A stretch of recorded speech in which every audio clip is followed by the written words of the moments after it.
comme d'habitude, aujourd'hui aussi, je vais vous montrer comment 2 livres ont changé la vie de beaucoup de gens.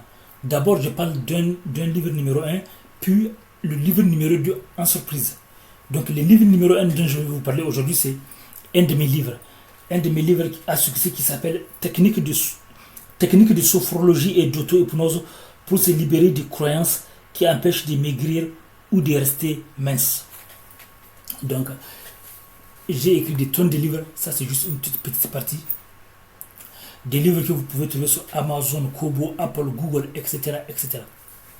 Et j'ai aussi une chaîne YouTube qui s'appelle Doc Polyvalent, écrivain DR, neurohypnothérapeute. Une chaîne sur laquelle je parle des relations toxiques narcissiques et divers sujets de développement personnel. Oui, puisque des études ont montré que les relations sont les premières grandes sources de réussite, échec, tristesse, bonheur. Et donc, et après, je vous parlerai du livre de quelqu'un d'autre. Le livre surprise. Donc, le livre dont je vais vous parler maintenant, le voici. Comment ce livre a aidé beaucoup de gens. Parce que ce livre a montré aux gens comment, à travers de ça, comment maigrir en utilisant des techniques d'hypnose et de sophrologie. Et ce livre peut vous aider, même si vous n'êtes pas intéressé par l'hypnose et la sophrologie. Parce qu'il est rempli de sagesse, de citations, des histoires pour développer un mental fort, un mental résilient, un mental pour avoir la maîtrise de soi.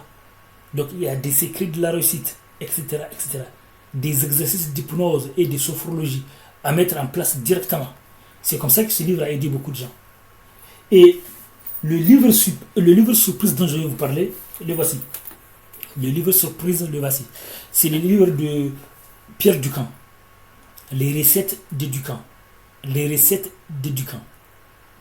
Dans ce livre, Ducan, le docteur Pierre Ducan montre des recettes. Et ça a aidé beaucoup de gens. Ce sont des recettes qui sont principalement à base de protéines. Mais aussi, il y a du tout. Vous voyez ici, il y a tout. Il y a tout. Mais il y a même la partie dessert, il y a tout. Il y a tout. Et ça, ce livre a aidé beaucoup de gens. Donc, laissez des commentaires. Quels sont les messages d'espoir et d'optimisme que tu peux dire aux gens qui sont désespérés, qui pensent que c'est foutu, certains qui pensent même à commettre le pire, les gens qui sont désespérés, quels sont les messages d'espoir et d'optimisme que tu peux leur dire? Message d'espoir. Alors moi, comme je l'ai dit, j'ai subi une agression, j'ai failli mourir. J'ai failli perdre la vie. Il faut penser à... J'ai failli mourir, mais la force a été que j'arrivais pas à crier quand on m'a agressé. Et que ce qui m'a aidé à crier, c'est de penser à mes parents, des gens qui m'aiment, mes amis, mon travail.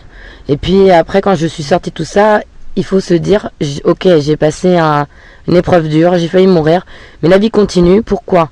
Parce que j'ai mes 2 bras, j'ai mes 2 jambes, que j'ai mes parents, que j'ai un toit sur la tête, que je mange tous les jours à ma faim.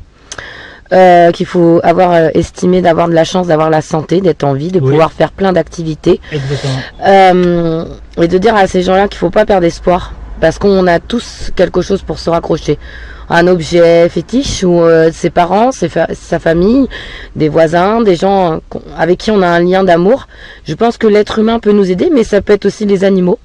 Je sais que moi, quand ça va pas bien, je suis proche de mon animal. Il comprend, il ne me juge pas. Donc ça a beaucoup de recul, un animal, puisqu'il ne nous juge pas. Et voilà, je veux leur dire aux gens qu'il ne faut jamais perdre espoir dans la vie, qu'on peut avoir plein de choses qui peuvent nous arriver. Il faut savoir toujours se raccrocher. Il faut aimer la vie parce que c'est la chance d'avoir la vie, d'avoir de l'air dans ses poumons. Exactement. Il y a des gens qui aimeraient vivre, il y a des gens qui sont en fauteuil roulant, il y a des gens qui sont dans les hôpitaux et qui aimeraient être à ma place et de se dire « Ah, il faut arrêter de se plaindre ». Il y a des gens, ils ne peuvent pas faire tout ça, des enfants aussi qui sont malades. Exactement. Moi, je vois des gens, par rapport à mon travail, qui perdent plein de choses. Mais après, je pense qu'il faut avoir un mental de battant. Parce que la vie, c'est la jungle. Et si on n'est pas un lion, si on ne veut pas se faire manger, il faut manger la vie. Ouais, c'est ce qu'on dit. Voilà. On devient soit une antilope, soit un lion. Quoi. Exactement. Voilà. Et moi, dans la vie, j'ai choisi d'être une lionne. Voilà. Pour me battre et me dire que il y a encore de l'espoir. Et je me bats parce que aujourd'hui, je suis heureuse de revoir mes amis, qu'on puisse discuter, échanger, manger, voir mes parents, faire des choses et profiter du présent surtout. Oui. Pas trop penser au futur et pas penser au passé, avancer. On ne sait pas ce que demain sera fait. Aujourd'hui, on est là, demain, on n'est plus là. On ne sait pas ce qui peut nous arriver. On peut se faire écraser. Moi, je pensais pas me faire agresser et j'ai réussi à m'en sortir. Je pense que voilà, il faut remercier le ciel, parce que moi je suis un peu croyante quand même, et il faut croire en soi, toujours croire en soi, jamais se dénigrer, parce que plus on se dénigre, moins on est bien, et ça donne pas une bonne apparence de nous. Si on est négatif, on attire le négatif. Si on est positif, on attire le positif. Ouais. Il faut aimer la vie pour toutes ces belles choses. Comme on dit, la loi d'attraction, voilà, la loi d'attraction. Si tu es nul, tu as beaucoup plus de chances d'attirer des mauvaises. Si tu es négatif, tu as beaucoup plus de chances d'attirer des gens négatifs. Voilà. Même s'il y a des exceptions, oui. Si tu es positif, tu as beaucoup plus de chances d'attirer des gens positifs. La loi d'attraction, comme on dit, la fameuse loi d'attraction. On attire vers soi, voilà, ce qu'on pense. Et puis on devient en général ce qu'on croit être tous les jours. Donc je te remercie pour ton témoignage.